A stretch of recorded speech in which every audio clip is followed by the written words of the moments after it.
or comments with regard to the minutes?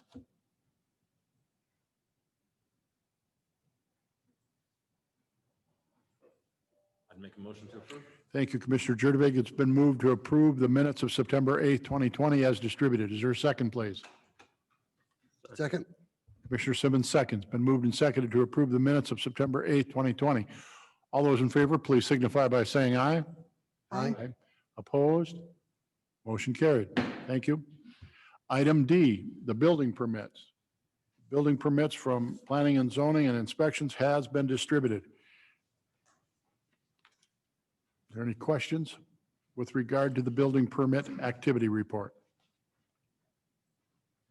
No, just a comment that they're really going at it. So I'll make a motion to approve. Thank you, Commissioner Olson. It's been moved to approve the building permit as distributed. Is there a second, please? Second. Seconded by Commissioner George. Been moved and seconded to approve the building department activity report for 9/21/20 as distributed. Any discussion? All those in favor signify by saying aye, please. Aye. Aye. Opposed? Motion carried. Thank you. Next order of business is the consent agenda. We have items A through C, reminding everyone that we have moved items D and E to the regular agenda. Make the motion to approve. Commissioner Olson moves to approve the consent agenda with the amendment. Is there a second? Second. Commissioner Jurdevig seconds. Been moved and seconded to approve the consent agenda, items A through C. Is there any discussion? Hearing none. All those in favor, please signify by saying aye. Aye. Opposed? Motion carried. Moving on. Regular agenda. First item on the regular agenda is a 5:30 PM hearing on any written appeals regarding assessment list confirmed by the Special Assessment Commission for sewer, water, storm, and street improvements. District number 1314. Mr. Shockley, Mr. Scott. Thank you, Mr. Commission President, member of the West Fargo Commission. I thought just briefly I'd go over what the process for each of the districts is going to be. So each of these districts, a public hearing was held on them during the Special Assessment Commission meeting on Tuesday, August 18th, 2020 at 5:30 PM. At that meeting, there were two additional districts. There were park districts. The park districts will go to the park district for approval for a final hearing. There was one resident that had a question about the completion time of the park district. We did make sure and inform her that that was a park district issue, and she needed to go to the park district for their hearing. I believe that's on October 14th or 16th. We can double check for sure.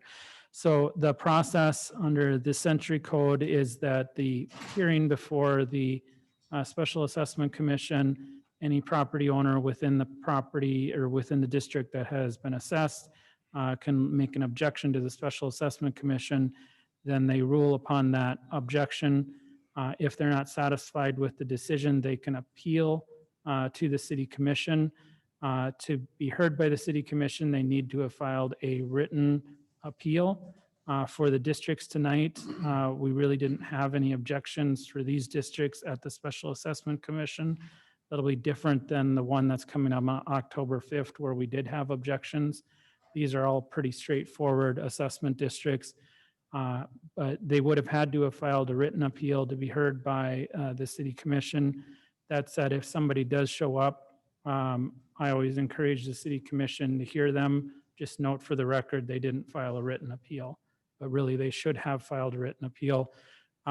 There's a lot of information on each district that's on the website. What we tried to do was put together a cover sheet and then a map of the district. We weren't planning on going through the whole presentation that we made at the Special Assessment Commission meeting, but we can certainly answer any questions that you might have. And just, we have to cover each district separately, so it's sort of a long drawn out process tonight. So at this time, we have no written appeals regarding the assessments on district number 1314. None, we don't have any for any of the districts tonight, so. Is there anyone from 1314 that would like to make a notation? I'd also like to introduce Mr. Jim Brownlee, Chairman of the Special Assessment Committee, is in the room, so we could also help have questions, or if the commissioners have any questions, Mr. Brownlee is obviously here this evening. Okay, if there are no questions, there are no written appeals, what is the pleasure of the commission?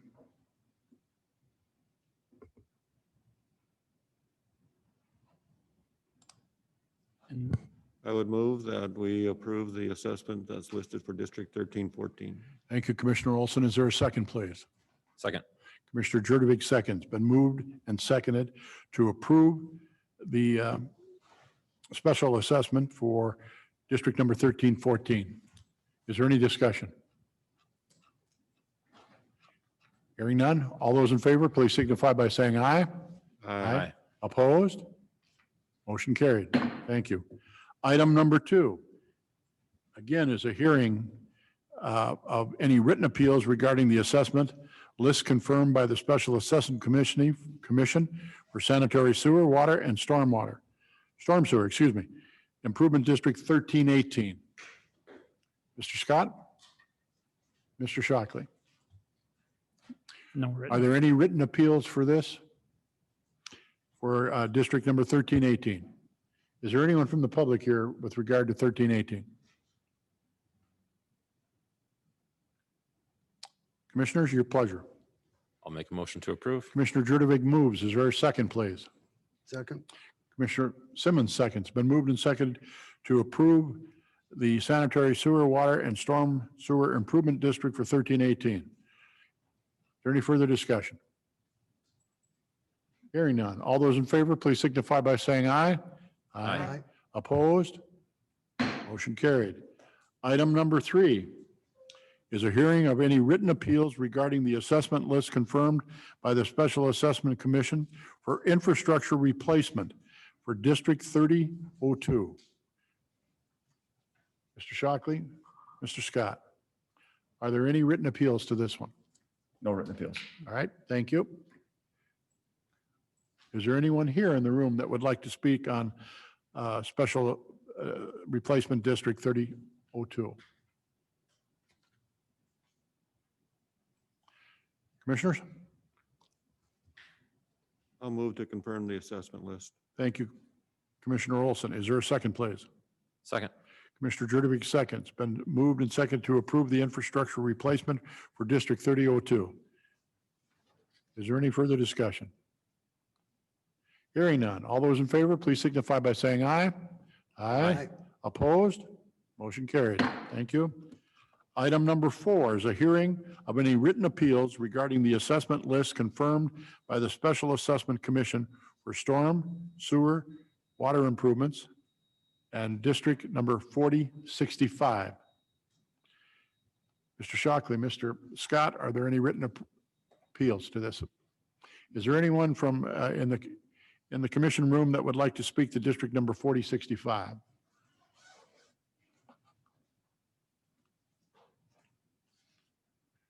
Seeing none, commissioners? I will move to approve.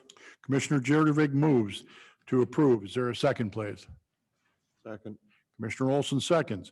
It's been moved and seconded to approve the assessment list for Storm Sewer Improvement District number 4065. Is there any further discussion? All those in favor, please signify by saying aye. Aye. Aye. Opposed? Motion carried. Thank you. Item number 5 is a hearing of any written appeals regarding assessment lists confirmed by the Special Assessment Commission for Storm Sewer Improvement number 4064. Mr. Shockley or Mr. Scott, are there any written appeals to this 4064? Thank you. Is there anyone from the community or in the commission room that would like to speak to item number 4064, special assessment list? Seeing none. Commissioners? Make a motion to approve. Thank you, Commissioner Simmons. Is there a second, please? Second.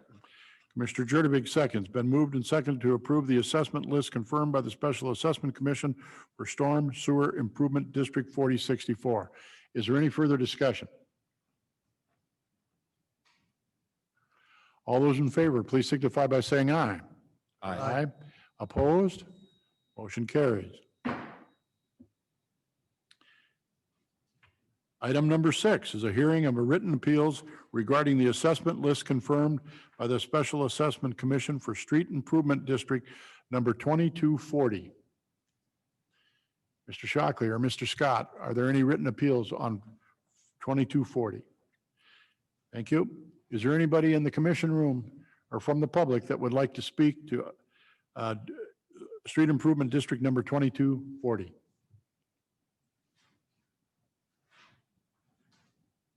Seeing none. Commissioners?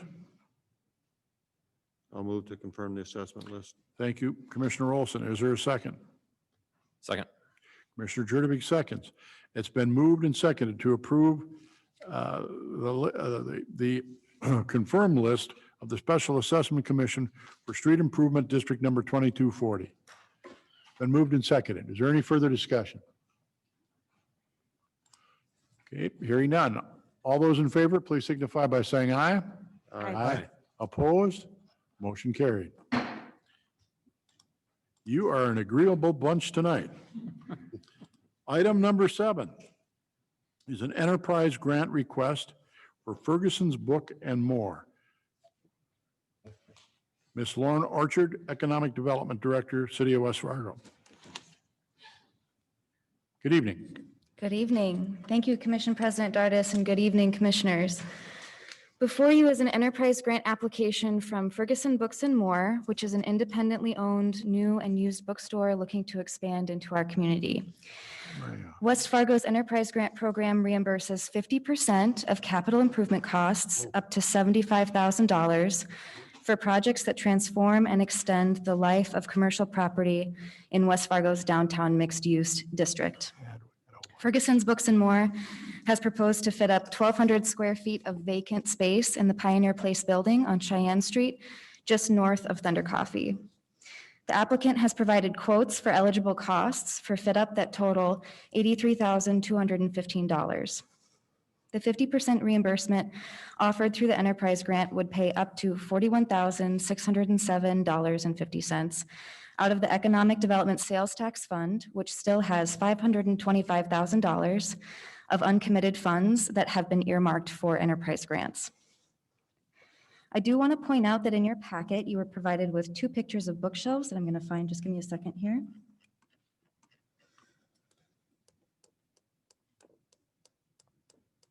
There we go.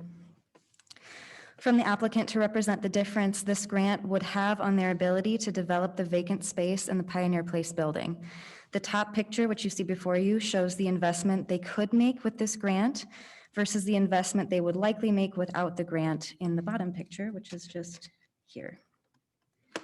So in other words, but for this financial partnership, the applicant would not be able to make the proposed investment as represented by the top picture.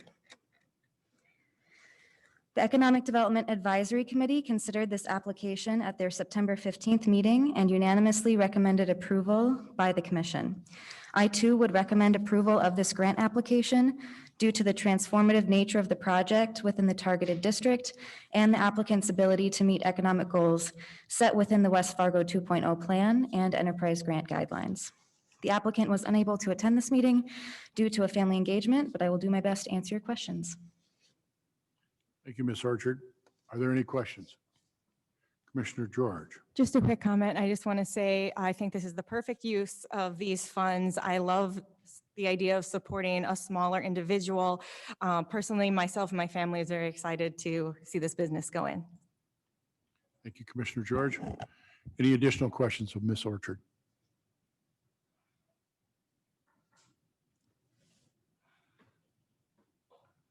I would make a motion to approve. Thank you, Commissioner George. She moves that to approve as presented by Ms. Orchard. Second. Second by Commissioner Jurdevig.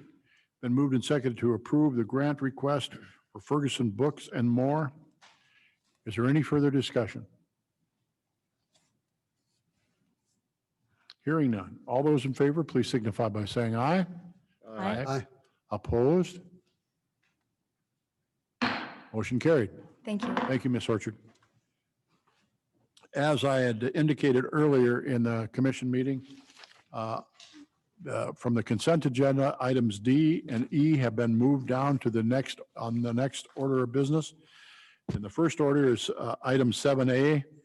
And item 7A is on the consent agenda, D, approval of public liquor consumption for the Lights Plaza and parking ramp, September 20th, September 27th, and October 4th, 2020, with attendees present from 11 a.m. to 4 p.m. Okay, we've moved this. Mrs. Fisk, Yes, you're you taking have, this one? I'm Okay. assuming you have some questions. The event for September 20th would not have taken place because this has not been approved yet. The information that you were given is, it seems very small, but it's all we've ever required them to give for public liquor consumption was the place and the time. If there's more information you'd like to have included going forward, we definitely can. Normally, it's just a very easy report, and then they go through the police and fire and everyone to get approval prior to coming here, so. Well, I thought we've had some of these before that we actually required quite a bit more information on. Maybe I'm mistaken. I think that my biggest issue in asking it to be taken off the consent agenda is, first off, it said September 20th, Yeah. which seemed like we were retroactively approving something which I would be totally opposed to. Secondly, I don't believe we need to provide public liquor consumption in the parking ramp. I mean, the parking ramp is there for people to park. And if I'm opposed to the idea of allowing public liquor consumption in the parking ramp itself. So, Well, my comment would be that the request is to have it at the plaza. The watch party is in the plaza, so why should we be allowing liquor consumption in a parking ramp or on streets or things like that if the party is in the plaza? Tina, is that, and I don't know, again, That one is it getting appears that it's into, normal last minute stuff here again, but this could have been looked at a week ago. um, Has Mike indicated a reason why the parking ramp is it just maybe, I mean, has he indicated I haven't talked to him, so I don't know why it would be in the parking ramp. I can't, for item 7A, I was not involved. That was handled through the finance department and I was unaware of it until I saw it on the agenda. I've been working with him on item 7B, but I'm assuming it's the same premise because item 7B, which we'll talk about later, deals with its football games. And I believe what they want to do is have like a pre-tailgating and they want to use some of the public spaces around there to do pre-tailgating, and then they will assign spots for social distancing. And then everyone has to shut down and come into the plaza with no outside alcohol for the game. So that would be like. Commissioner Simmons. I'd say, thank you. I'm sorry, Mayor, I'll ask permission next time. So that'll be like having the game at NDSU, correct? They do the same thing. That's a parking lot is what it is when they do tailgating out there. No different, public space. Correct. That was their request, was to utilize public space for, like I said, I don't have a lot of information on 7A, I just do on 7B, but I'm assuming it must be the same thing since it was requested for Sundays, and I'm assuming those Sundays are for football games, that they wanted to have some type of pre-event and then have the game. What happens from this point is if the public liquor consumption is approved, I would go back and get all the other information on the event. On 7B, since I was actually working on it, I have all the information on it. So that one, I could answer all the questions on that, but particularly on this previous one, I would have to get more information because I wasn't directly involved. Am I to assume these are for Vikings games? I believe so. When I looked at the dates, I believe that's what it's for. Commissioners, any other questions, comments? Well, I'm with Commissioner Jurdovic. I just don't like to approve something retroactive. This should have been in here. well, I think Tina Couple said that weeks they ago. didn't do it now on the 20th. So Right. Oh, they didn't allow I any. think of that it? issue has been removed, but to me, the parking ramp is still not something I'm going to Yeah. vote for. Just for the record I'm sorry, thank you. Just for the record, we have had instances in the past where they've, not us, but other places have had a liquor, assuming they were going for it, like the VFW is one example. We've had it in the past. So it's not a precedent that if we were to make a mistake, it's a human mistake. It's not the end of the world. Probably the biggest concern is the parking ramp. But again, I would go back to the same thing that NDSU does the same thing week in, week out. That's a parking ramp. That's a public space. I'm assuming what they're thinking here is West Fargo Events is they want to have it on the screen and not tailgating. Tailgating is not in a city parking ramp. Tailgating is in a parking lot next to the Fargo Dome. Well, right, it's a parking lot. I'm just saying it's a public space. It's a parking lot, correct? I I don't mean, know, it's- if we want our citizens to go there, the parking ramp is the best parking spot we have for them in that area. And to me, why would we, I mean, Well, I don't have know. concerns over liability. I think there's of- safety issues as well with of the drinking different and, levels. you know. And I'm not objected to any of this. I'm just saying we probably should get some more information though to see what it's about. That's all. I think we've got some time, don't we, to Tina, don't you have some time here to talk to Mike Amundson and see when's the next event, I Next guess? Sunday. Next makes Sunday. So no, So, there's not. What I'm hearing is that you would consider the public liquor consumption for the Lights Plaza, not the parking ramp, and for the dates of September 27th and October 4th. I mean, is that kind of where we're headed here? I would ask actually that we allow Tina to make that decision, but let her get more information on what the reason is behind the parking ramp. Maybe there's a reason. We need to hear what that is. I don't think Maybe- there's time for the 27th.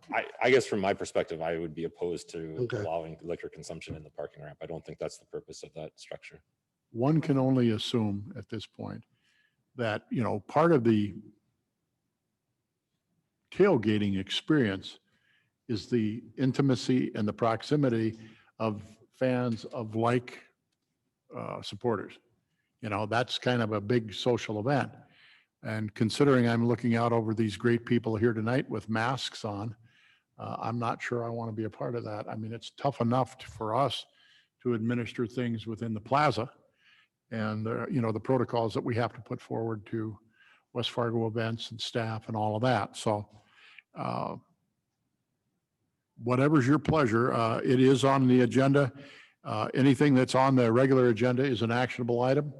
And so I would ask that we conjure up something. Mrs. Fisk has another comment. Yes, President Dardis, I ask you to keep in mind so that we can have some type of consistency. We had something very similar to this with cruise night, cars parked side by side and people walking around. We had Westfest activities. We had a number of things. So that our spaces are being treated equally, I caution you all to just think clearly about the reasoning is all. Good point.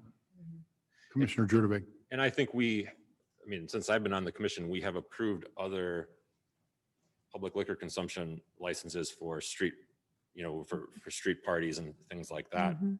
Again, I think there's a difference between being, 3 floors up on a parking ramp where other people are trying to park and there's a party going on versus on a street where there's just fewer safety precautions, in my opinion. So I agree with you. We need to be consistent with what we're doing, but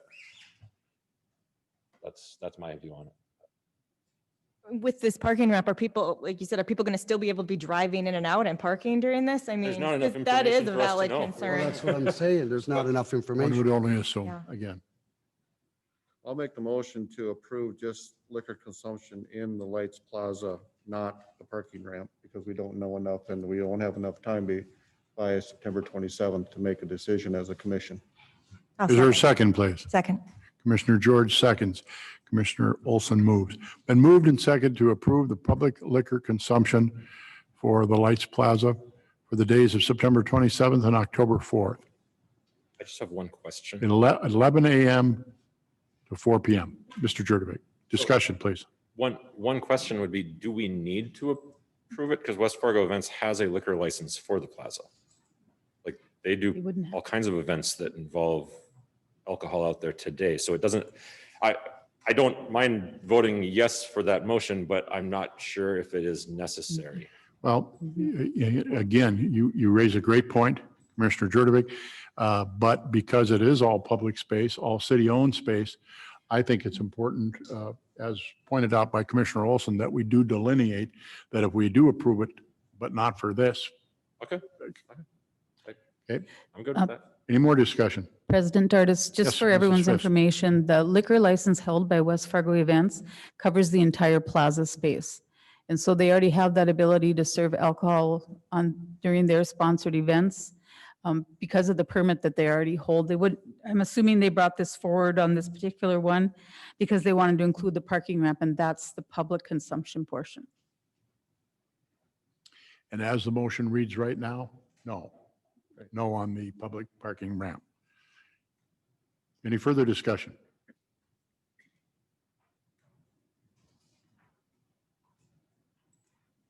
Hearing none. All those in favor, please signify by saying aye. Aye. Opposed? No. Motion passes.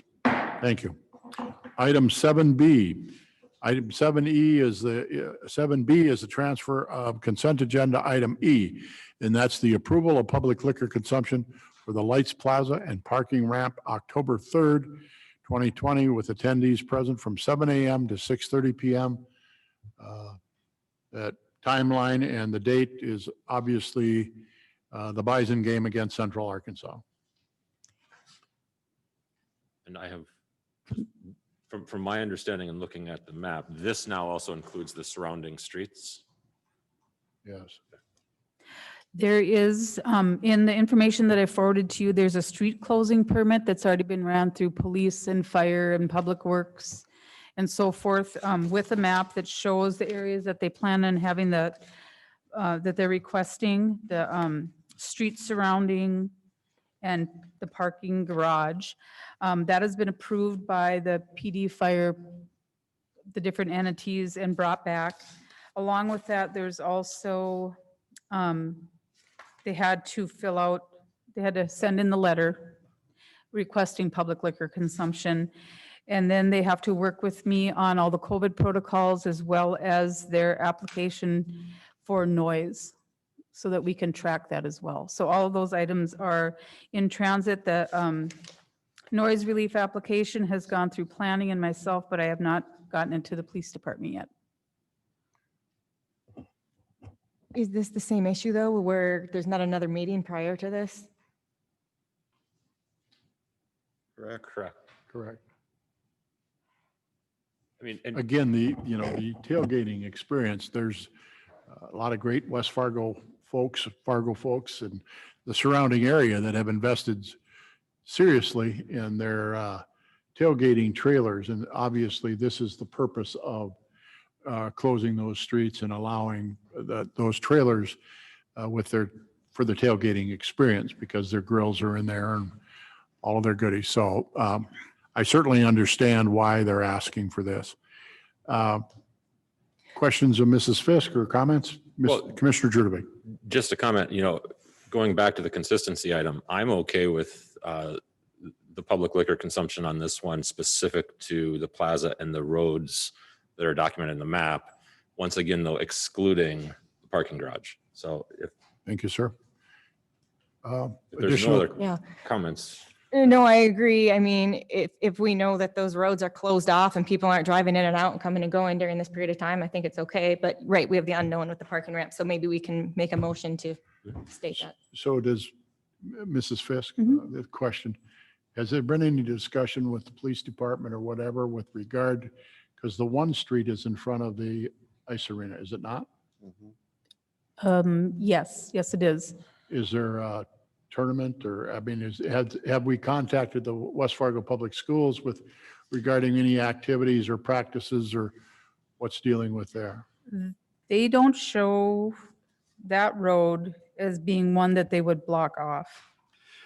Okay, so which, They're No, going to, not me. the other Did I three misunderstand it? sides. Yeah. Oh, wait, yeah, they do. Never mind. Yes, they do. I was gonna say, Because they also manage the hockey arena, Correct. my best assumption would be that they've already checked with the school since they set the schedule good point. on those ones. Yeah. Commissioner Olson, Has it been checked out that the, what is it, the northern lights or whatever it's called, the north lights? Our construction crews, I don't know if they'll be working on a Saturday. I don't know if they're ahead, behind. Would they be needing that street also at the north end? We checked with that. Is They that were- in the plans? Yeah. Yeah. Good point. Good point. It is, Commissioner Commissioner, it is. Mike works very closely with Jim Bullis and those guys, so I'm very certain, as I was going to say, that Tina did with the school district. West Fargo Events also maintains and takes care of that, so we're assuming anyway tonight, so I'm willing to assume that they've got that under control. So Commissioner Jervik, if you'd make that motion, I would second that one, at least we can have it Yeah. tailgating on the streets. Yeah, I would make, Excuse me, Mrs. Fish, did you have one more comment? No, all I was going to say is I know that there's other accesses that the Northern Lights uses other than that one road. So I would assume there's coordination going on, but again, I can't be clear. But that particular road, I don't believe they need to utilize that as their only access. And I'm assuming that the street won't be blocked off with tailgaters so people can get into the parking ramp. Correct. yeah, I would make a motion to approve the public liquor license consumption for the Lights Plaza and the documented streets but not the parking ramp itself. For October 3rd, 7 a.m. to 6:30 p.m. Thank I'll you, second Commissioner that. Jurdovic. Thank you. And moved by Commissioner Jurdovic, seconded by Commissioner Simmons. Is there further discussion? The motion is that public liquor consumption for the Lights Plaza and 2 identified streets for October 3rd, 2020, for 7 a.m. to 6:30 p.m. Is there any further discussion? Hearing none. All those in favor, please signify by saying aye. Aye. Opposed? Motion carried. President Dardis, can I ask you guys Mrs. one more Fisk. question? Because this 7A was not clear, and you've made it clear the parking ramp is definitely the biggest concern. If they were requesting to use the road around there similar to this, you've already made the motion, but if that is what was actually on the request that I did not receive and it's not in the packet, what are your guys' thoughts on that? How would you want me to handle that? Commissioners? What was the question again, Tina, on the main She- road? Because we've rejected the the parking ramp, what if they would have asked for the streets for the Vikings games Yes, on Saturday Like as they are well doing as this the- way. Yeah. I would I mean, it's the same thing, Brad. We're I just don't giving them, anticipate a large gathering of people coming and needing to park on the streets because they can't get in, because that's a different time slot. They're not coming in at 7 a.m. and going to party until 6:30 at night. Because that's the only reason why they're asking for it on the street, because they're going to simulate a tailgate lot on those 2 streets. They're not saying they're going to simulate a tailgate parking lot for a Vikings game. keeping in mind it's on a Sunday. it is for the Vikings game though. So Yeah. we're assuming anyway. So what's the difference? Between- I don't think there's going to be as big as gathering because they've got a lot more games that they're going to play. And this is the only game that the Bison are going to play this entire year until next spring sometime. So that's, to me, is the reason why it's going to be a bigger event than a average Sunday Vikings game. But yeah, now we're picking and choosing sides again.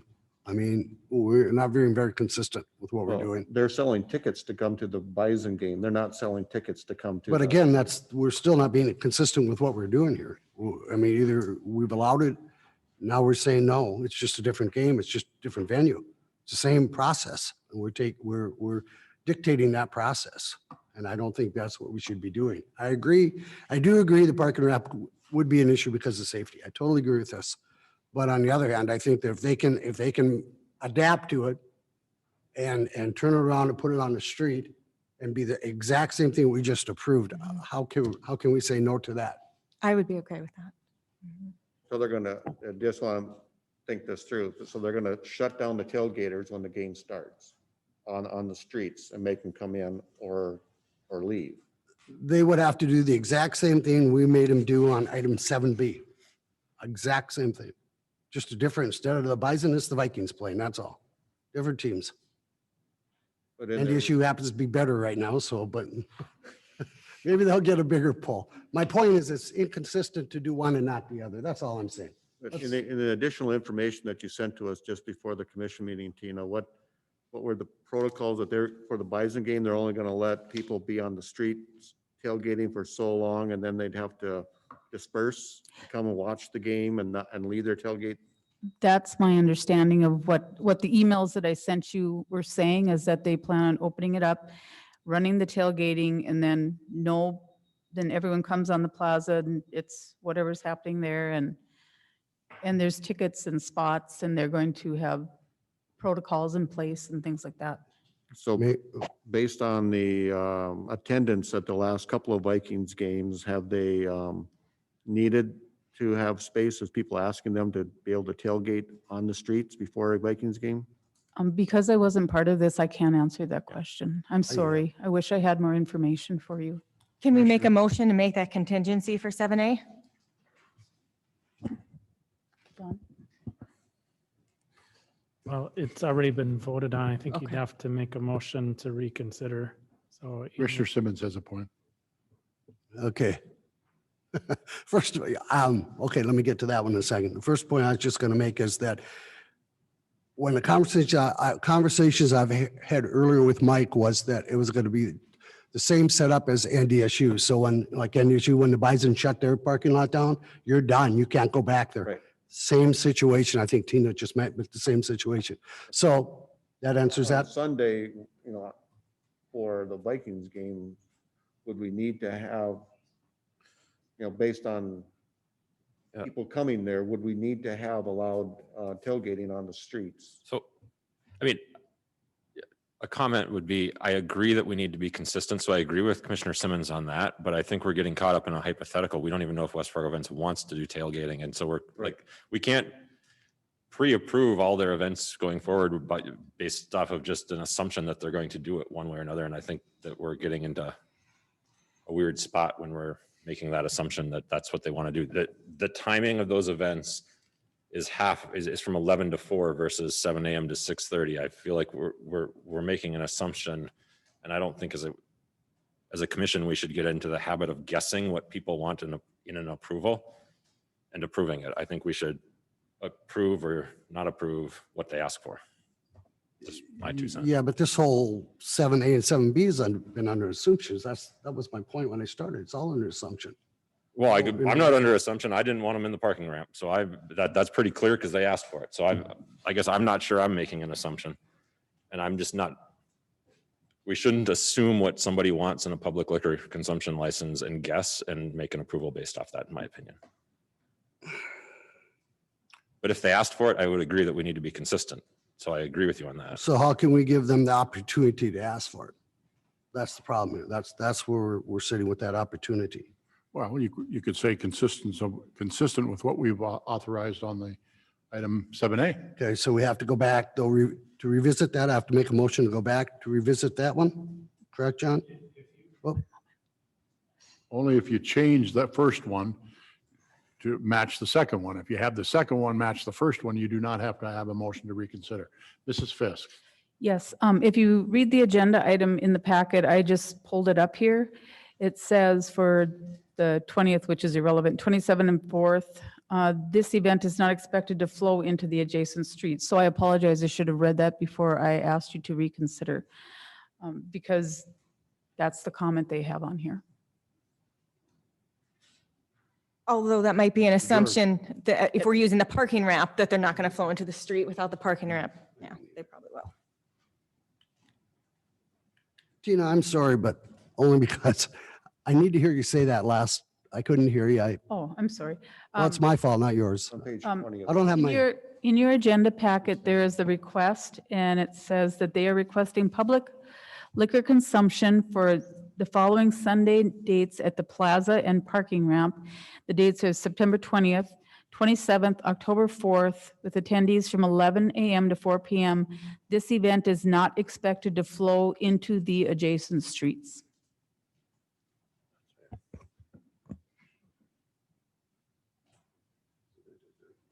They'd have to shut down, they could only tailgate in the streets if we allowed it from 11 till noon. For 1 hour. I don't know how many people would come and set up a Yeah. tailgate thing and grill and all that. out Do we there. know that it's a noon game I have no idea. for the hours that you just? Well, for pointed the out? hours that Yeah. they pointed out, it would be a noon game, because if it would be later, it'd be a 3 o'clock game, it'd be a different time frame.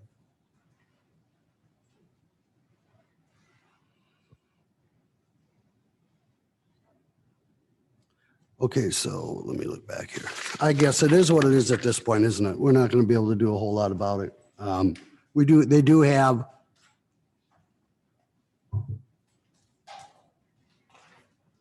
That's the only one to October 4th, right? So I guess, One game. 27th in October, yeah. Tina, any recommendations? Nope. The only thing I could do is, I mean, and there's no commission meeting prior to these next two events. If, as Commissioner George said, would want to use the street since they aren't using the parking ramp, that's really their only other option, but that would have to be something that you guys would consider based on if that was their area of interest, which I can't respond to that. So we'd have to revisit the other one and just say in that one that if you so desire to use the streets, you're okay, but still not the parking ramp, which we voted on to not do, correct? So at least we gave them the opportunity. How do we need to revisit that, John? Can I make a motion to revisit that item? Yeah, you'd need to make a motion to reconsider. Okay, I'll make that motion, Mayor, if that's okay. Is there a second? Second. And moved and seconded to reconsider our actions on item 7A. Any discussion? All those in favor, please signify by saying aye. Aye. Aye. Opposed? Aye. Division of the House, please. Roll call vote. Yes. No, Oh, Would you call the roll, please, Emily? yes. no, No. Yes. No. Well, that was a waste. We could have just said that, guys. Your idea. 30 minutes. Don't look at me. All right. Okay, it's done. Well, no, we still have to have some type of action item on 7B. We had that. We had that, Mayor. I think. We did it. Did we do that one? You approved See, that one. that's where I am. I'm confused on this one. All right, my apologies. On to number 8. turn the page. Moving to item number 8, Renaissance Zone request for 9th and Main for LLC. Ms. Orchard, Economic Development Director for the City of West Fargo. Thank you, Commission President Dardis and Commissioners. We have a Renaissance Zone application from 9th and Main LLC for a 5-year, 100% tax abatement to construct a 150,000 square foot speculative building at 100 9th Street Northeast. This applicant has already received $1.4 million in city incentives for 2 previous projects surrounding this property, making this their 3rd application for assistance. Based on the anticipated building value provided by the applicant, the current incentive request is valued at $675,202.50 in property taxes that otherwise would go to all taxing units, including the county and the school district. Renaissance Zone incentives also provide automatic eligibility for income tax exemption through the state, which the applicant has estimated to be valued at $100,000.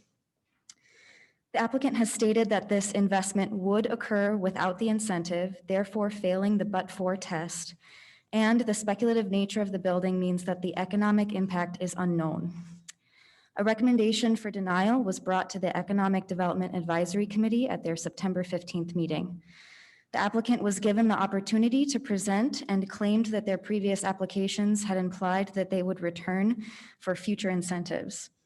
As a result, 3 members voted to recommend approval to the City Commission, 1 voted against, and 1 abstained. Although a majority of EDAC members recommended approval, my recommendation remains to deny the application based on the following considerations.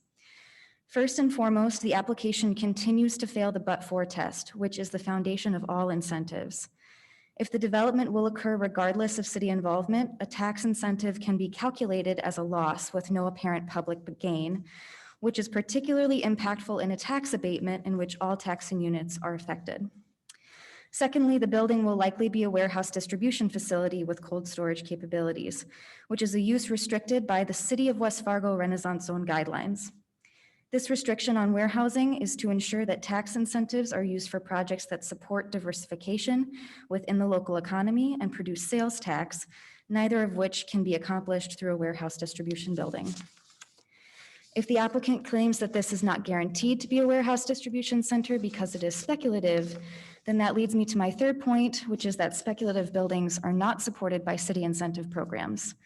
This is because without knowing the end user, the city is unable to show that the structure would bring high-quality employment to the community or that the use would diversify the economic ecosystem. Even if incentive programs supported speculative buildings because we need to create vacant structures, the design of this building to be warehouse does not target a balanced mix of uses or increase sectors of the economy that are not yet established, which contradicts the West Fargo 2.0 plan.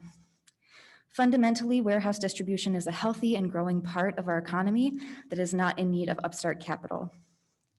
And finally, there is no city commitment to continue incentivizing this applicant. No written or recorded proof can be found to support the applicant's argument that the original Renaissance Zone applications included this building or this parcel. It should also be noted that an applicant's presence within Renaissance Zone boundaries does not guarantee receipt of an incentive because each application is reviewed based on its own merits. With these considerations, I would recommend that the commission deny this application, and I'm here if there are any questions. The applicant is also in attendance if there are questions specific to the project I cannot answer. Thank you, Ms. Orchard. Questions, comments, Ms. Orchard?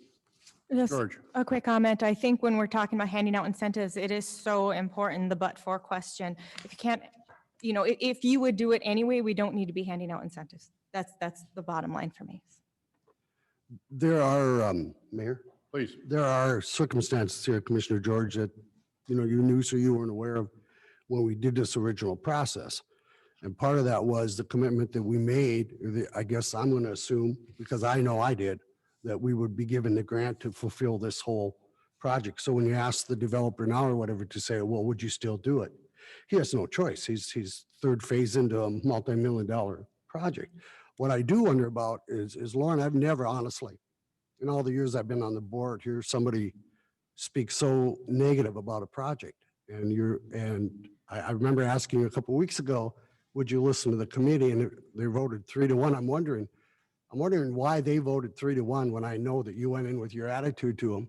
And I'm wondering why did they do that is what I want to ask. What were their thoughts? What did they believe? Sure. So my understanding is that they heard the applicant say that I've bought these, there are 4 parcels out there that the applicant has purchased. And to benefit from the Renaissance Zone, you have to be within the boundaries. And so the applicant's understanding was that if they were in the boundaries, they would have to come and apply for the project, which they were told. And so they came before the city commission. I went back and watched the tapes as well. And when they came before the city commission, they proposed 2 buildings. But they only got approval for 1 parcel. And I think that whole process was sort of confusing for that applicant because the initial presentation had 2 buildings and only 1 parcel was approved. So they came back a second time and they did get that second building. But throughout that whole process, the 3rd building, and I would assume also a 4th building because they own 4 parcels, were not mentioned or considered at that time in any of those recordings, and I have no written record that that ever happened. At that time, the applicant could have asked for all 4 parcels, but chose not to. So when the applicant came to present, they said, well, we're all within the Renaissance Zone. That's my understanding. But again, as I said, that doesn't guarantee you an incentive. It's project by project. And the applicant did know that. I also know that Commissioner Jurdevig and Olson were in attendance at that meeting, and they may be able to answer that question better than I can. Commissioner Olson? Well, I don't think that Ms. Orchard is being negative. I think she's presenting the facts as they are, and they don't follow our own guidelines. So I don't take that as being negative. She just. So I do some of this 2.0 stuff in here, Commissioner Olson, is like, it's like, I've never, and again, that's a, whatever, it is what it is, but I want to know what the committee, what their reason was. You know, when they went 3-1, obviously they had some good reasoning for doing that. And maybe you don't agree with I it. was there and they didn't explain their reasoning. They just voted pretty much. There were a lot of questions asked about parcels 1 and 2, very little questions being asked about parcel 3. They're more concerned about parcels 1 and 2 because they're already up. That wasn't even on the table. Parcel 3 was. So when Ms. Orchard is explaining the process and it's in the EDAC's guidelines not to do warehouses, that's where she's standing, is that. Not negative against the development. It's just stating the facts about what the guidelines are, basically like what an ordinance is. So this committee just voted and gave no excuse to why they voted the way they did? Nobody demanded an explanation, you mean? Is that what I'm hearing from you? That nobody said, hey, why are you voting that way? I don't It's know kinda if scary. anybody asks us how we vote up here when we're voting for or against after the vote. We're asked all the time. I was just to say, I get asked all I get the asked all the Not time. during- Not during the meeting. No, of course not. You're No, we right. didn't do that. Yeah, you're right. Nobody did that. Mr. Mayor?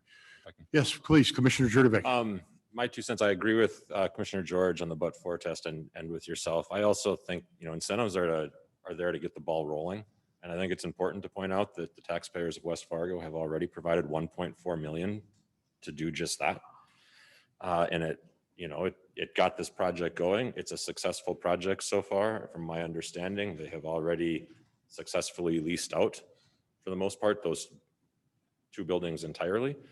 And I think that meant, I don't see a need that the taxpayers of West Fargo need to, over incentivize the project. So.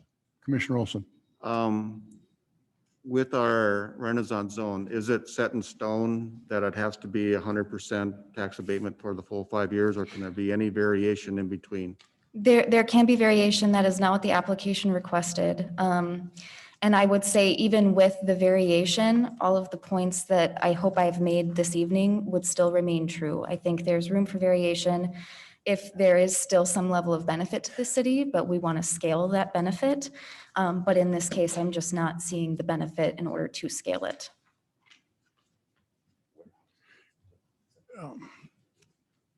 Anyone else? To a point, I served on the Economic Development Board for 14 years.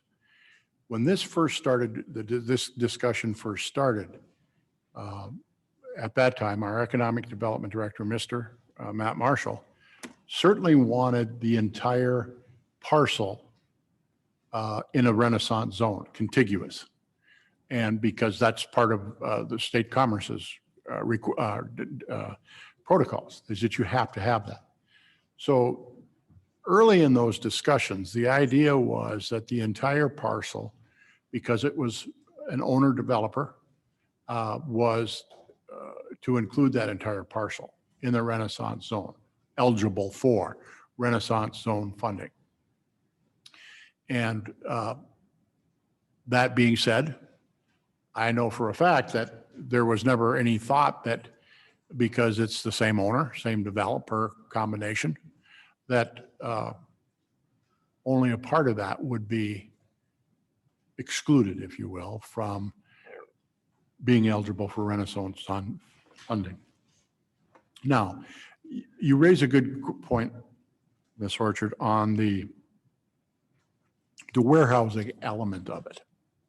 Okay, when was that guideline developed by the city of West Fargo? It was before my time, so I can't answer you precisely. Sorry. It was before my time, so. Okay. Very good. Thank you.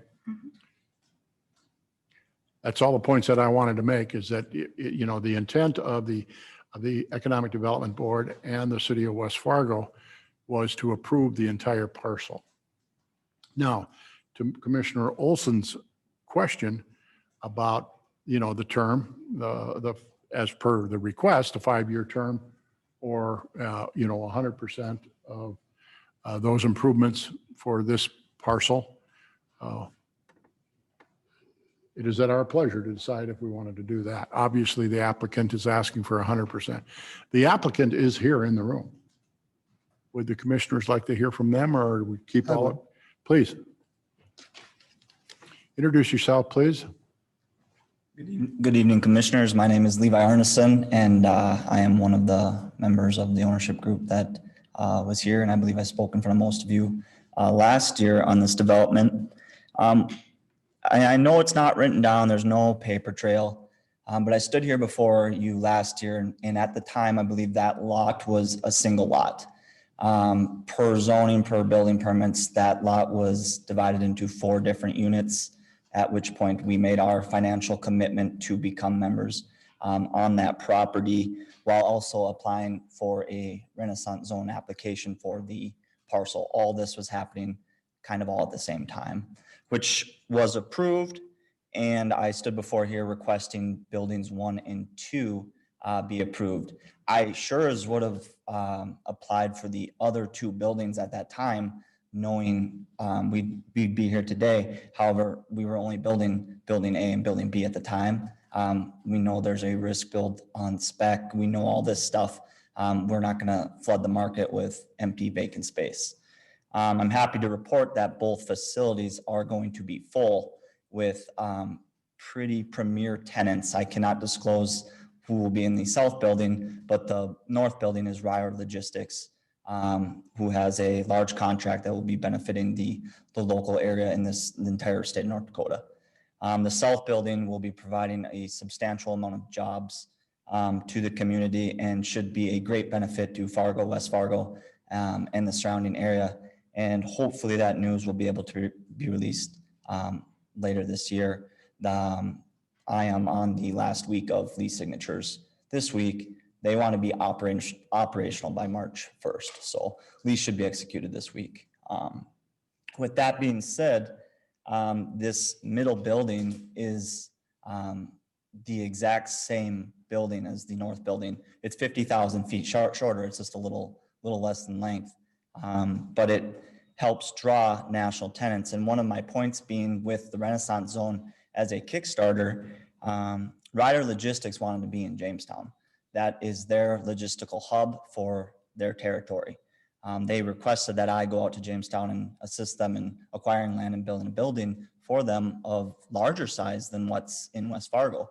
I don't want to do business in Jamestown. That's not where we're at. Plus, I'm sitting on a facility in West Fargo. Well, what's the draw to be in West Fargo? You're in central town. You have great access to I-29, I-94, and there's also a tax incentive to get you operational going. It's a triple net lease. So the benefit, I don't see no benefit in the taxes. It's a direct point to these national tenants coming to town, which was obviously it helped get the deal done. So it's just a point of, and then to label everything as warehouse. Warehouse could be anything you're storing product in. The front building isn't going to be a warehouse. The back building, warehouse logistics hub. Our other facilities that are in West Fargo are manufacturing facilities, distribution facilities. Just because it's a large empty building, you can't, I would argue against just labeling it warehouse off the start. But again, I would like to say that, yes, this development is happening regardless of the incentive, but this development wouldn't have happened last year without the incentive. So that would be my sticking point. I know assumptions aren't worth nothing, but I would just assume that the exact same facility on the exact same site, the exact same building would be approved. Thank you, Mr. Arneson. Mr. Jurdovic. I just want to correct one thing you said. Yeah. With all respect, you made the comment that you don't get any benefit, or Yeah, you didn't well. get any benefit from this, that it was passed on to the tenant. Yeah. But you leased it to a big tenant.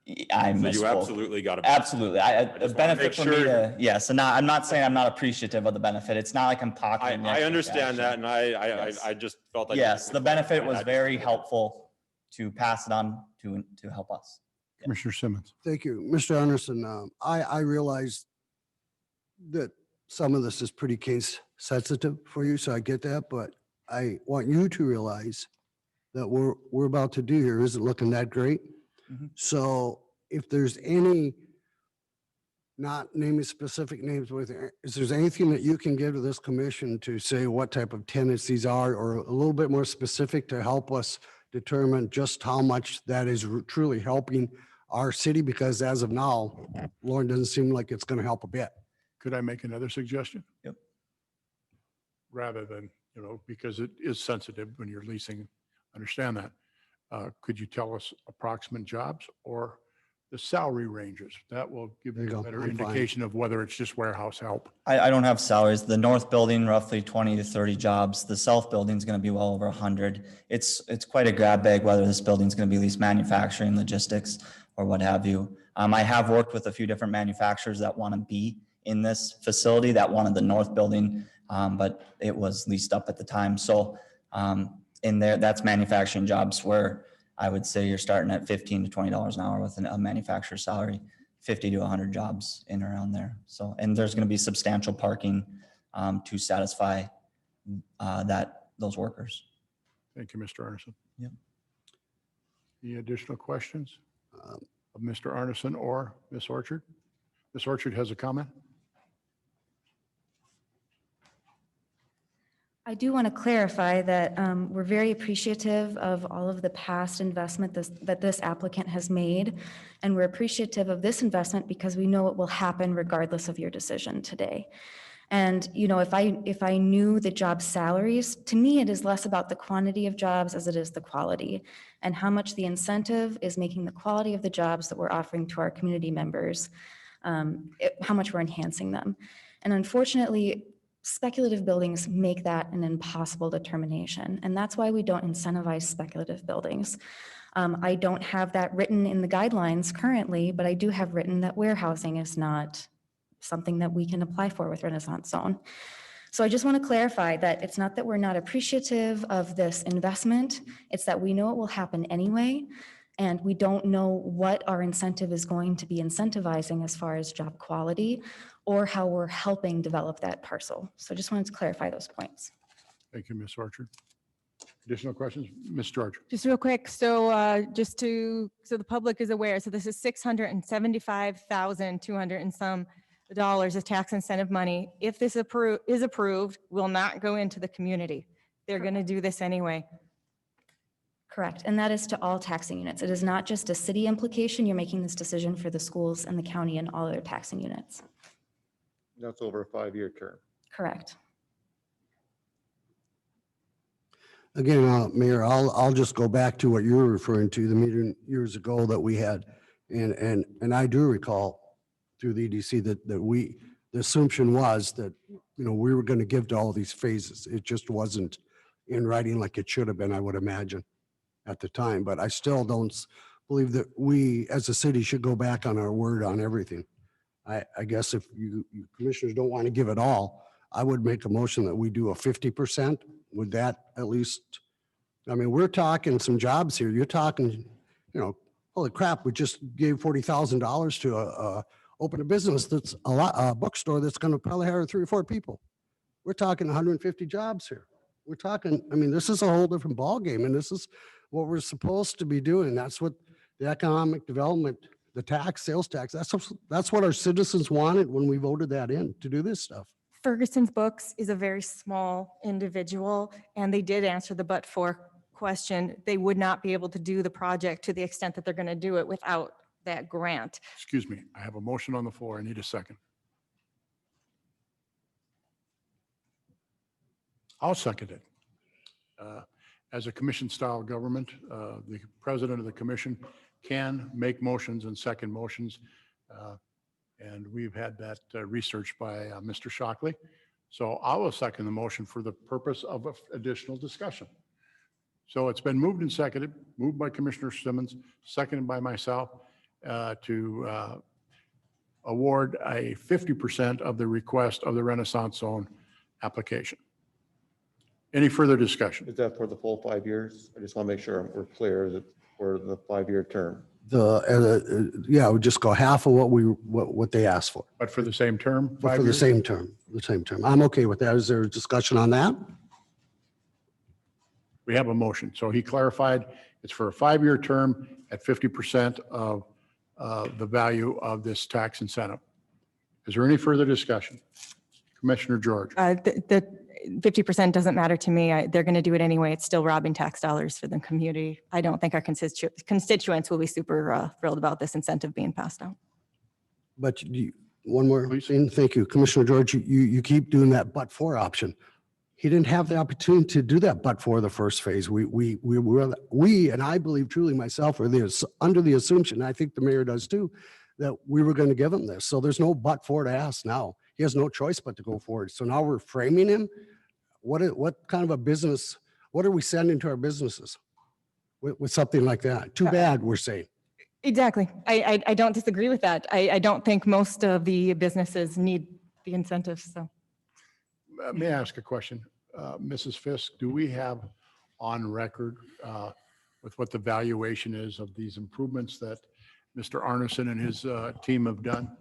Of what the land was taxed at previously? I mean, is this, Mr. Arneson, is this all said and done when you get all 4 buildings up?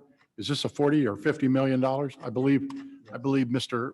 Arneson, your father told me it was approach $50 million. Yep, we're over 20 million with the 2 that are there now. This is a $9 million facility. There's still 1 parcel left. This was ag land 2 years ago, collecting about $1,000 in tax revenue, so. Okay, thank you. We have a motion and a second on the floor. Is there any further discussion? Okay, the motion is for a 5-year term on the Renaissance Zone for this development group at 50% of the request. Hearing no more discussion, all those in favor, please signify by saying aye. Aye. Aye. Opposed? Aye. Aye. Motion passes on a 3-2 vote. Thank you, Mr. Arneson. Thank you, Ms. Orchard. Please. Commissioner George has requested a 5-minute break. So we stand adjourned. Recessed. Don't you go home yet.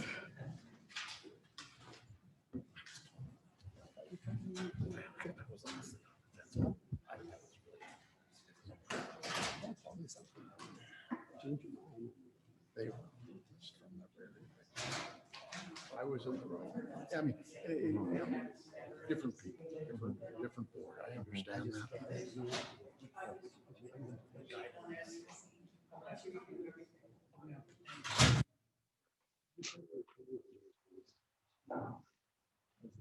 Hey, Jesus, I'm finding diamonds and shit. Yeah, right.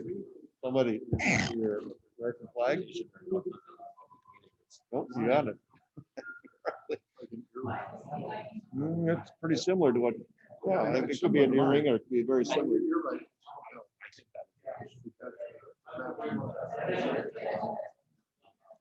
I don't know. We just saw the place. No.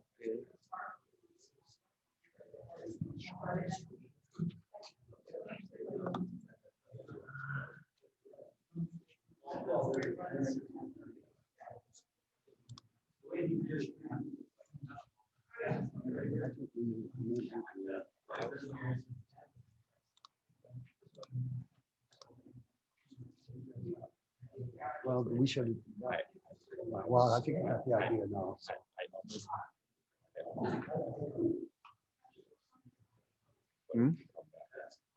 I would have been happy. Oh, yeah. But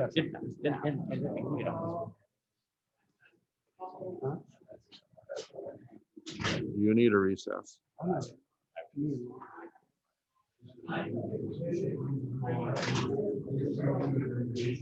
suppose this isn't helping.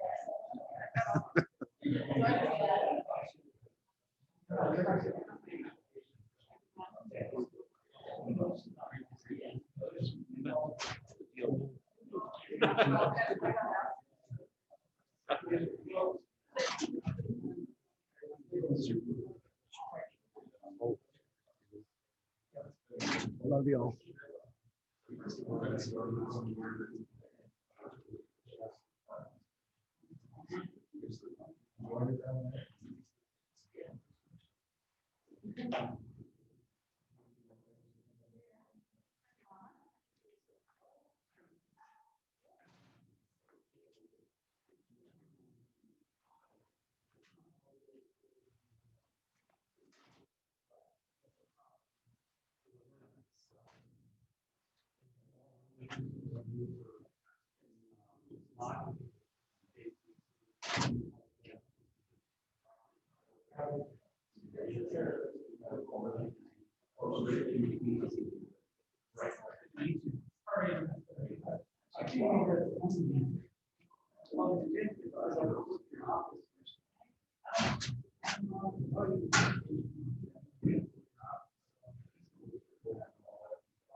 We will reconvene the meeting, please. Next order of business is item number 9 is the reconsider the site A20-25 for black powder fireworks. Mr. Brad Schmitz and Mr. Jim Sober. Yeah, I'm just here to introduce the subject a little bit. John Shockley and myself, we're looking at how we best approach this. The owners of Black Powder Fireworks are here tonight and can answer the questions and may want to speak more than I'm speaking right now. What has happened, the lot that you folks were considering in the past has changed a little bit. They have some problems with development of the site due to the floodplain and the road. And so now they're looking at a change to the previous site, which was sent forward to the city commission. Both of them were sent forward to the city commission for approval. Staff held our contention that we believe the one site was bad for various reasons. One of those being the neighborhood, the other being our consideration for future growth within this area. However, now the old site has kind of fell off. They can't pursue that site. It's about $200,000 just to improve it to a point that they could actually develop on it. So there's been a substantial change to that application. John and myself talked before this. We believe that because of the change, potentially you could reconsider their application for that previous one that you did deny because we approved the other one. And if so, potentially then bringing it back to the planning commission because it has substantially changed. Give that neighborhood another opportunity to come out and be heard since it's changed enough.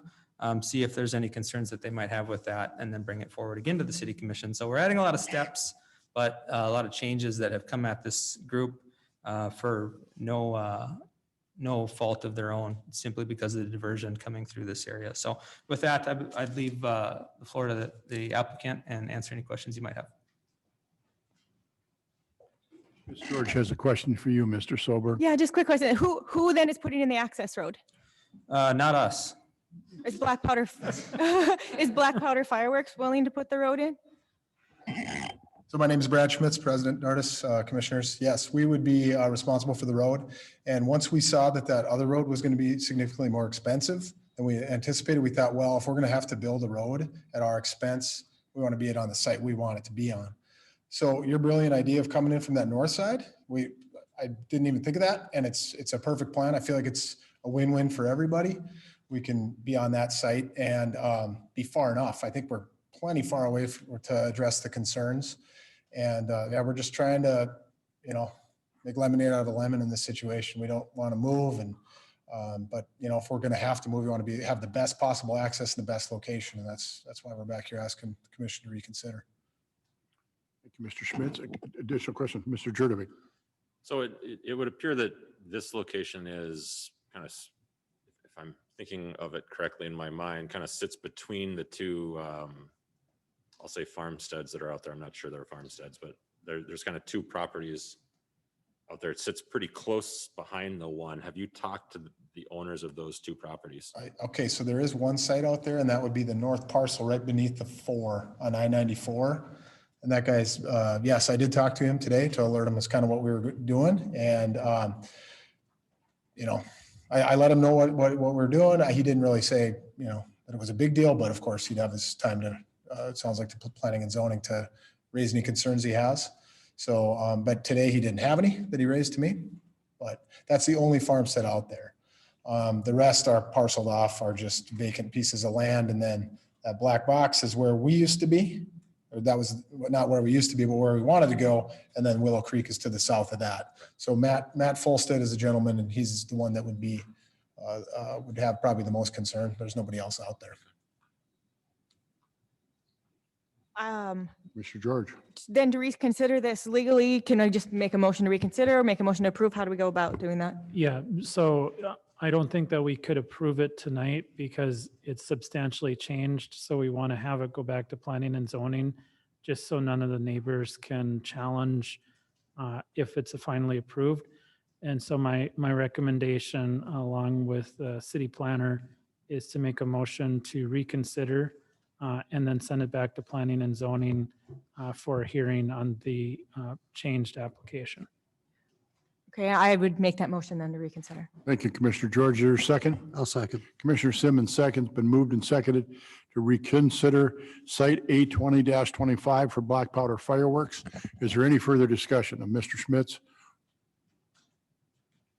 Mr. Solberg?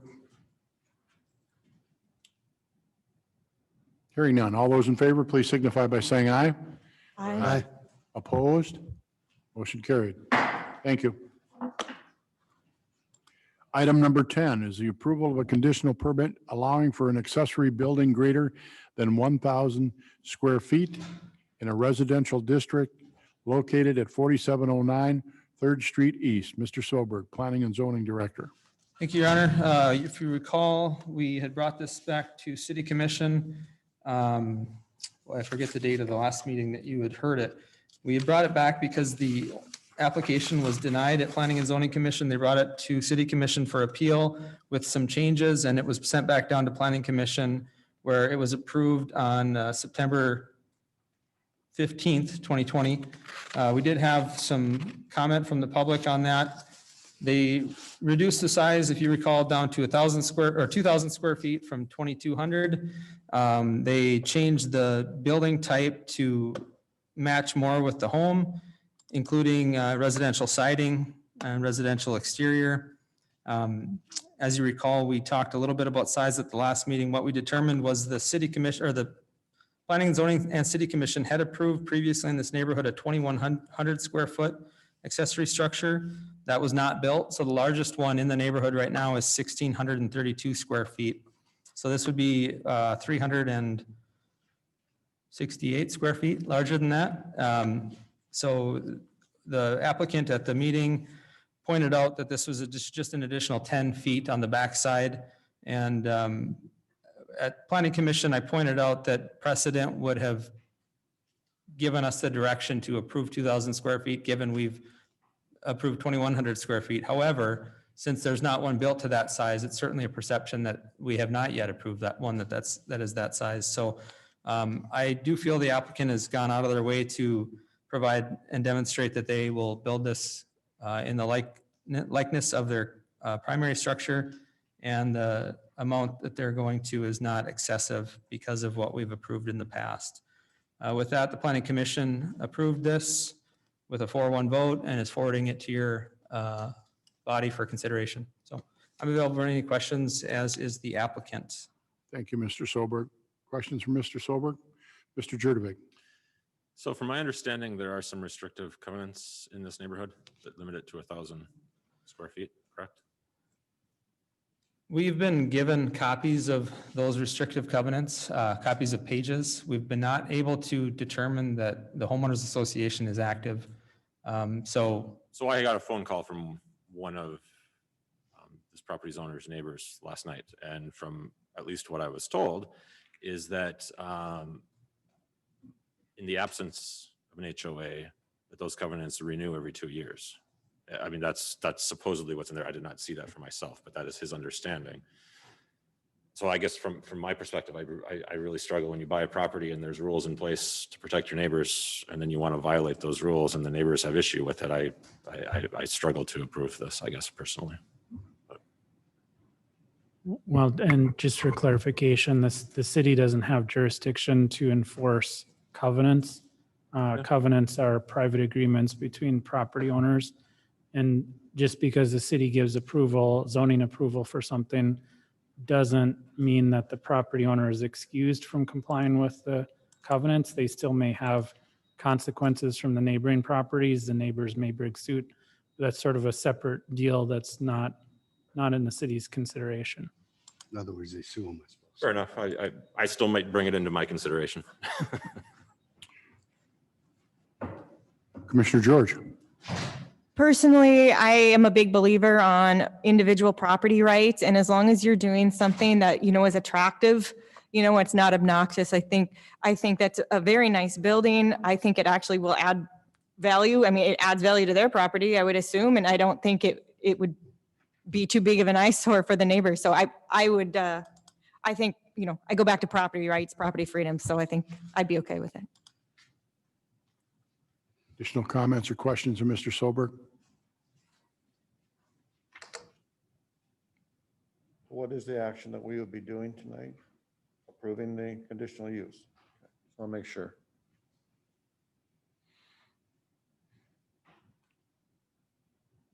Mr. President, if I could just speak to the covenants Please. issue, because we get that phone call quite often.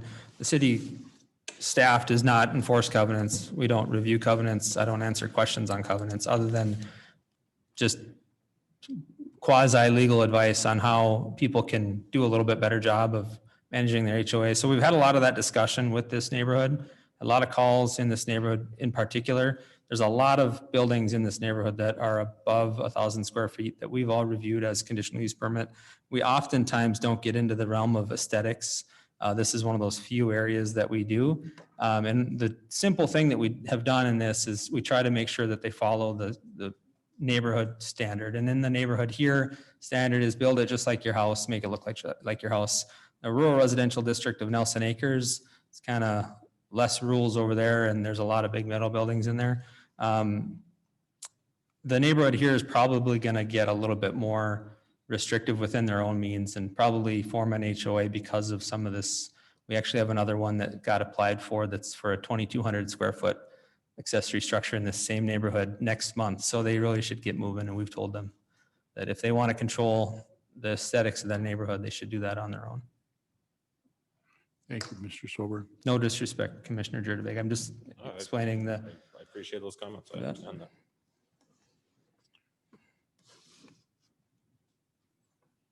What's your pleasure?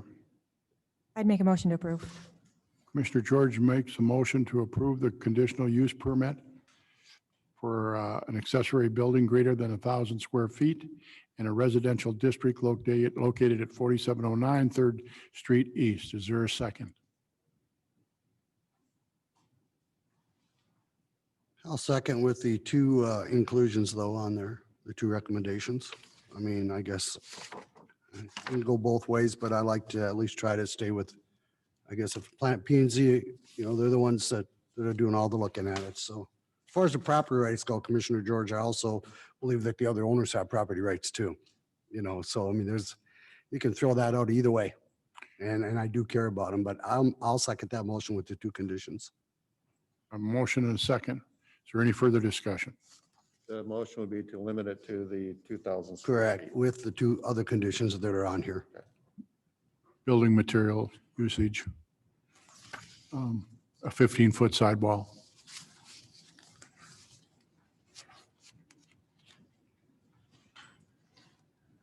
Is there any further discussion?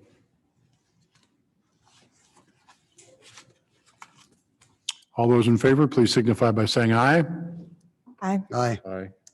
Opposed? Aye. Motion carries. Thank you.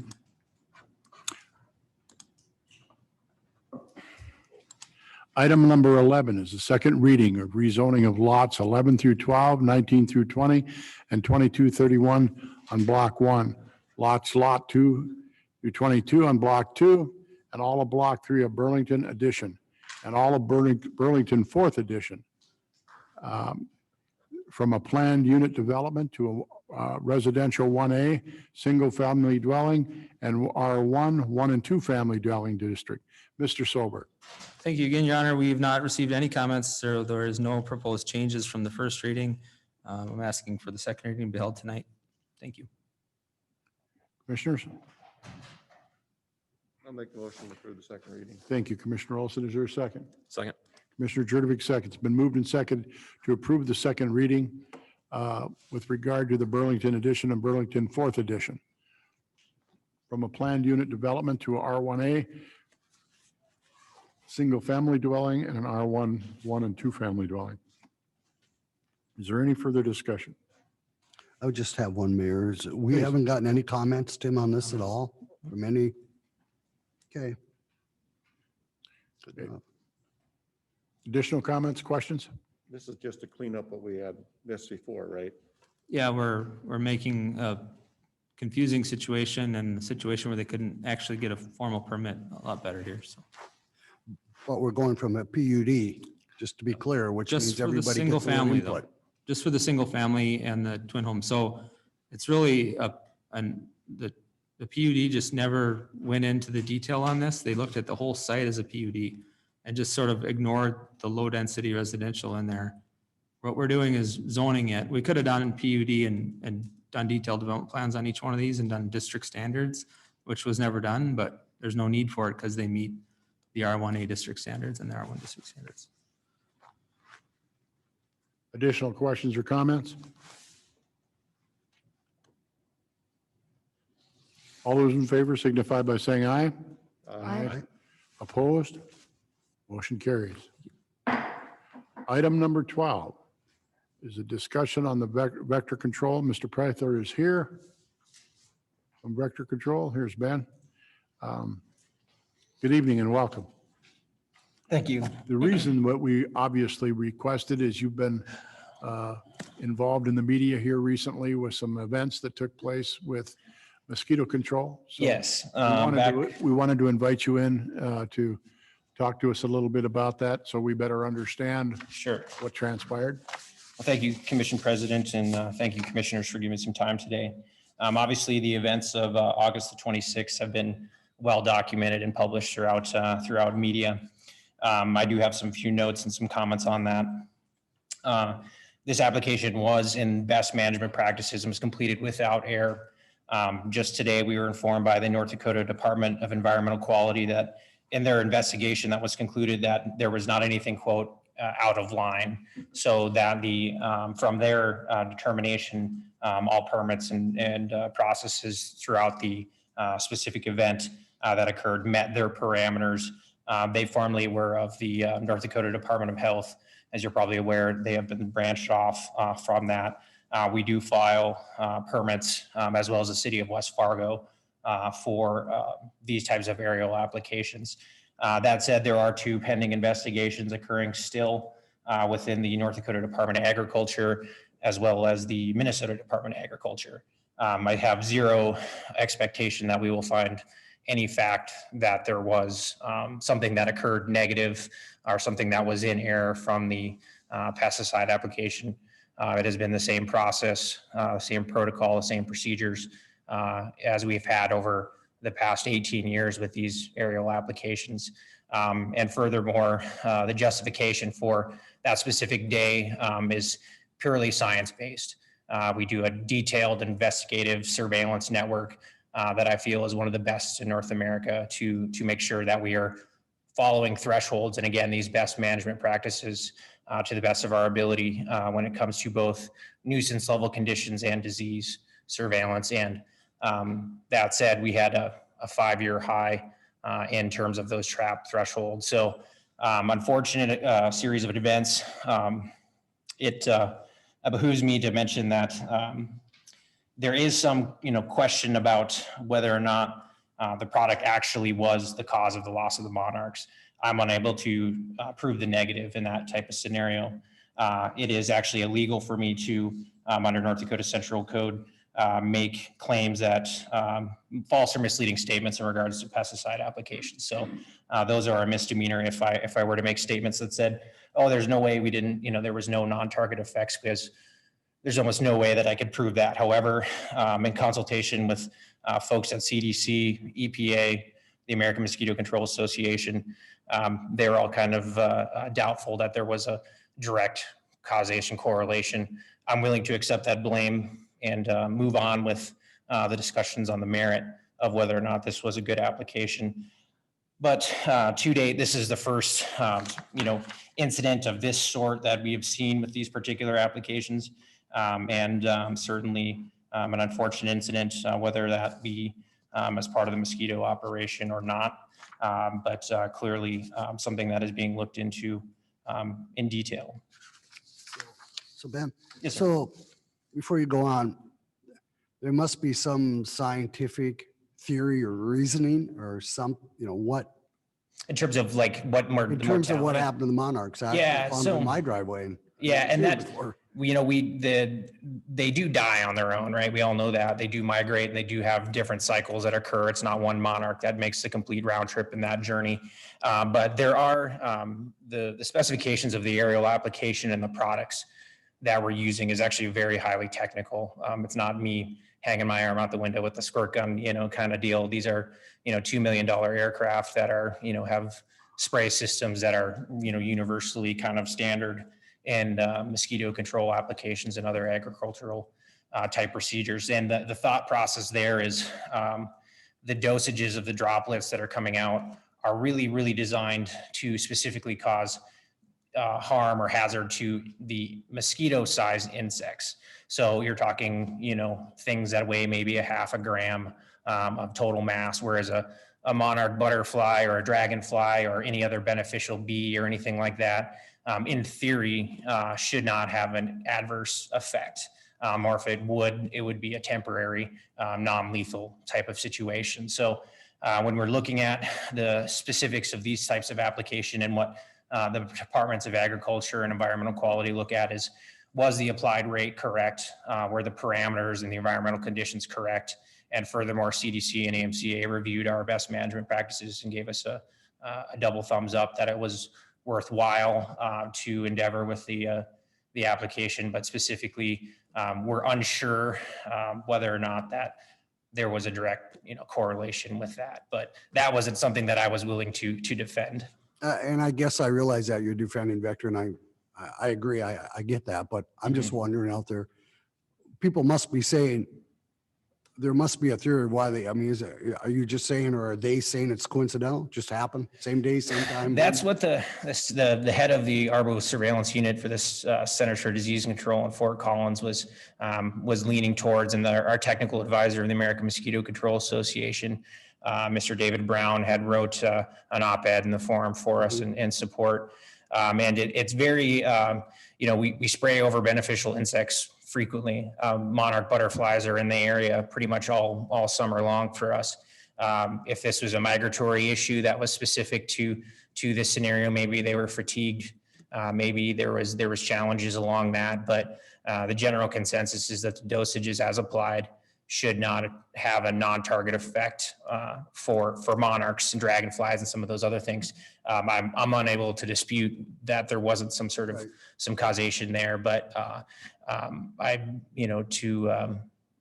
it definitely is a kind of a gray area. The science is trying to point us in one direction, but it's difficult from my perspective to try and accept that, acknowledge that without trying to face no blame, which is something that I typically just want to embrace it and move forward. Additional questions? Mr. Prather? This is an item, a line item on the agenda that I had requested. So we appreciate you coming out. As going forward, as additional information comes as to further analytics as to what might have transpired, please share that with Mrs. Fiss for our review. I'd appreciate that. Sure, absolutely. And our partner cities in Fargo and Moorhead are interested in working with the Cass County Vector Control Board, which is Mayor Tim Mahoney, Mayor Joseph Reinhardt, who is Dr. Joseph Reinhardt, who's a West Fargo resident and works at NDSU and entomology. And our newest member is Dr. Matthew Eaton, who is a West Fargo resident and a Fargo business owner. So we have good advisory there. We're going to be engaging in, I guess the going lingo is task force to evaluate some of these things. And the questions that we've received across the board have been, some challenging questions. And I appreciate the time that you've permitted me today. Certainly. So is NDSU also studying the butterflies and the bees and anything that died as to? We do interface with them, NDSU entomology. I've spoken to a number of their professors over there. They actively keep apiaries or beehives within city limits that we spray over, and they've never seen any sort of bee damage or harm for those hives. And then it really becomes, was there an issue of tolerance? Were they fatigued? Was there, had they maybe gotten into an area that was already previously sprayed with agricultural pesticides, or, it's endless. It's hard to prove that negative that we didn't have some cause there. But that said, yeah, we do try and work with NDSU and other experts. Being on the phone with the head of the CDC's Arbo surveillance unit on a Friday at 6 o'clock was an enlightening experience for me and a bit terrifying, if I might say so. But there are many eyes on this. U.S. Fish and Wildlife and EPA are reviewing monarch butterfly status from critical endangered to potentially or critically threatened to potentially endangered, which would create some additional challenges, but something that we are currently working with the rusty patch bumblebee that we already have existent here. NDSU's beehives didn't suffer any losses? To my knowledge, there was no communications that there was any issues there. Additional questions? Thank you for joining us this evening. We Yes, appreciate absolutely. it. Appreciate your time. Yes, sir. Item number 13 is the authorize a contract 2259 concrete pavement repair. Mr. Scott. Thank you, Commission President Dardis and members of the commission. A brief moment here while I bring up the agenda item.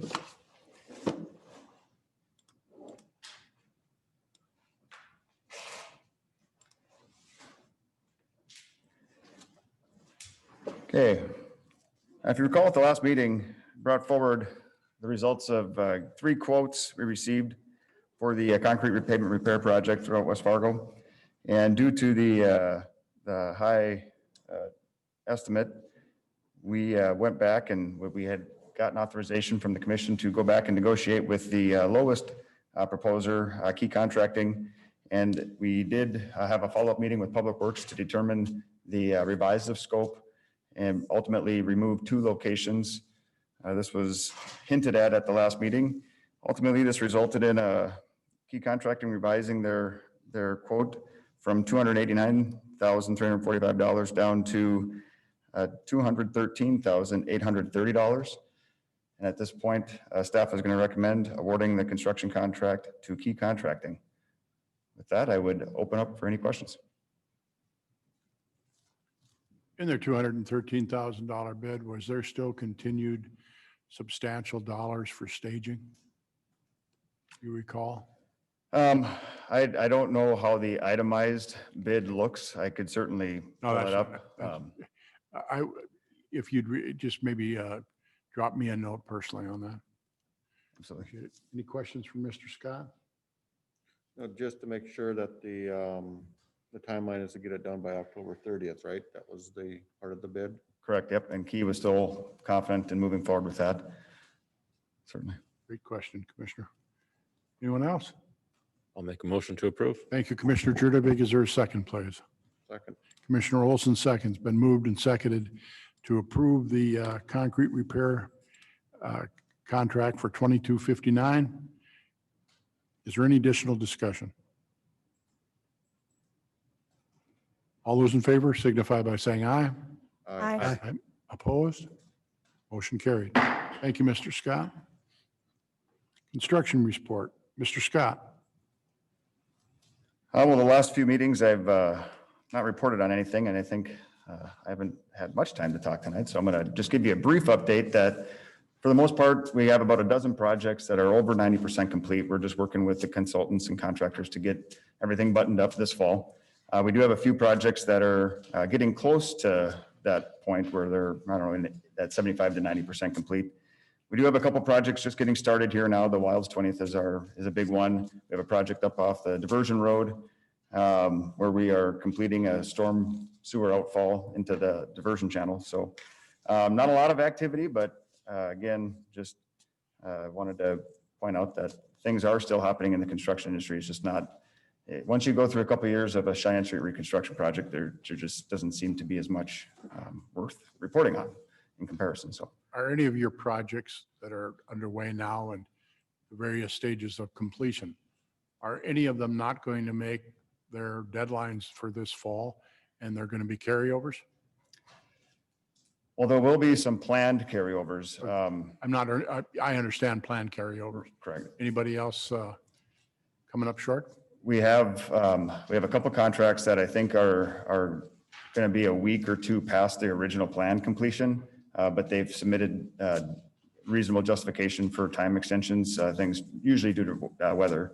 One of them was due to a combination of weather and COVID, but no, there is no substantially late project as of right now.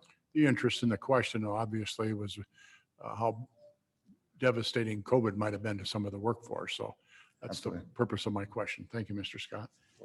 Commissioner Olson? Along with the COVID thing, with the shortages of materials, you know, we were talking lumber and possibly even concrete structures and things like that could be another reason why. Yes, sir. Could be some delays. Yes, sir. Thank you. I do want to make the Sure. comment, you know, thanks to our planning and zoning department and our building inspections, Tim, and all you guys. Thank goodness you and Tina as well. Thank God you guys caught on to this early and we were able to keep up and get out there. And that's why we're seeing this huge building permits coming through. I mean, so it really made a difference that we're on the ball over here. So thank you guys for that, and Tina and Absolutely. Dustin. Absolutely. Anything else for us, Mr. Scott? No, sir. Thank you. Thank you. Item number 15, City Administrator's Report. Mrs. Fisk.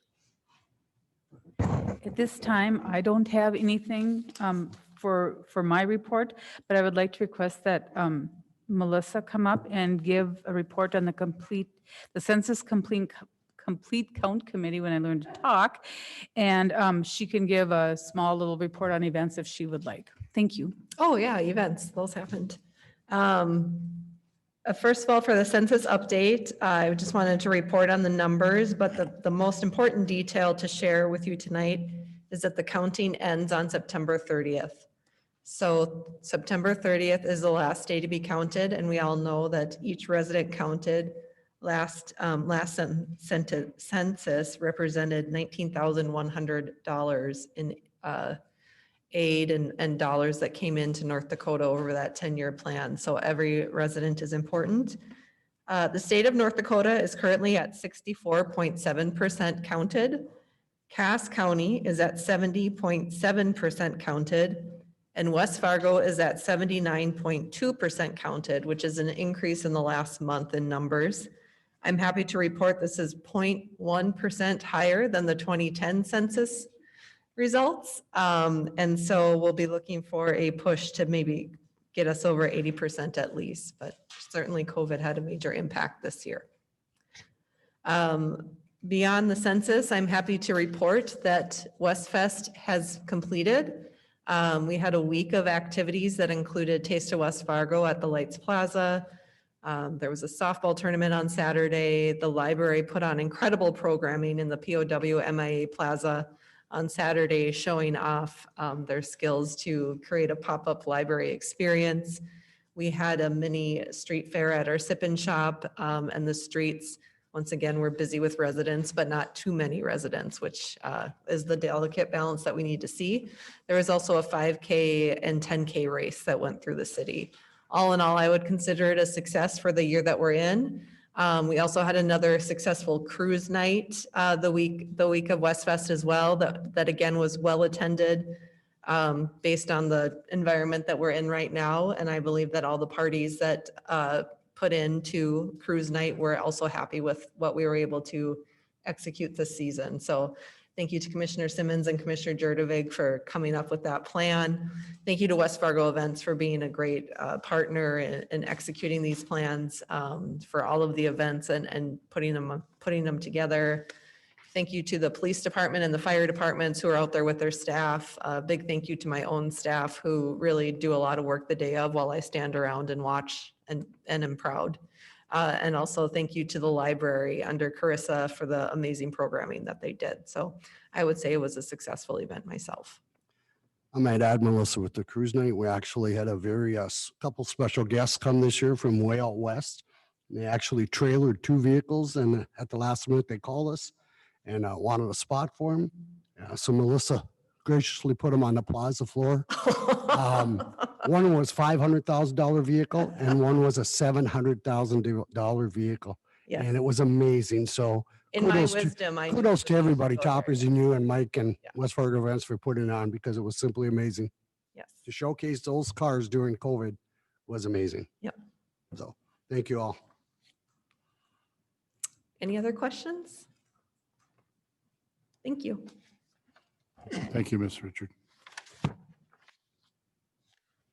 Anything additional, Mrs. Fisk? I have nothing else. Thank you. We had 2 items of correspondence that I forwarded to you. They were both people that have used our West Fargo Airport sending their thoughts on the facility. So that was all we had. Are there any non-agenda items any of the commissioners would like to bring forward at this time? I'll make a motion to adjourn. Are there any non-agenda items that the public or staff would like to bring forward at this time?